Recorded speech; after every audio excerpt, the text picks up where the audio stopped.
Hey guys, this is your weekly tarot forecast for the Numinous week beginning Monday, November the 30th, and the card that I've pulled for us all is the Ten of Wands, which is a classic symbol of feeling overwhelmed. So I just want to talk to us all a little bit about that idea of overwhelm, what it is and how you can approach it.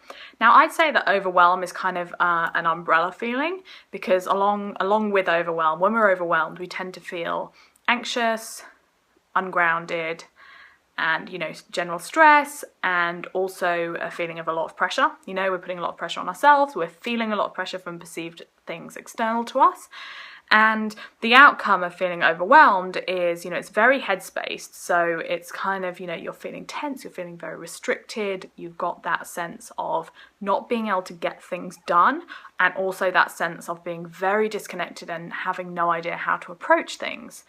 The imagery we have in the tarot for this card is often this guy kind of just like holding all these wands in his hand, and I always look at it and I'm like, just put them all down, pick up one, work with that, and sometimes we get overwhelmed even with our positive things. It's a really common thing for our creative mind is to be having too many ideas, too many things we want to do, too many things we want to achieve, that we suddenly are sitting around going, oh god, I'm not doing anything. And it's because you're in that kind of tangled up space. So what I want you to think about this week, if you are feeling overwhelmed, I'm sure some of you are, otherwise this card wouldn't have come up, is how you can actually get yourself back into the present moment. I always say, the present moment is the only place that's real, mainly because it's the only place that you can do anything. It's the only place that's active and empowered, and we need to work from there. So for a start, you can always get yourself back into the present moment and back into your body with one deep breath, in through the nose, out through the mouth.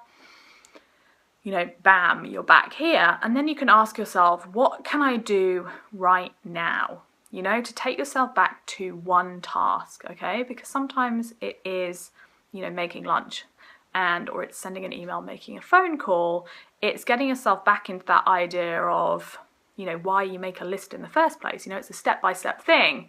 So you've got to get yourself back into the present moment, because that is what combats overwhelm. It doesn't mean overwhelm disappeared, because you're still going to have lots to do, still have a lot to think about. But in that moment where you can stop and say, what do I need and what can I do right now? You return yourself to a sense of peace and order and a place where you can really work from. See you next week.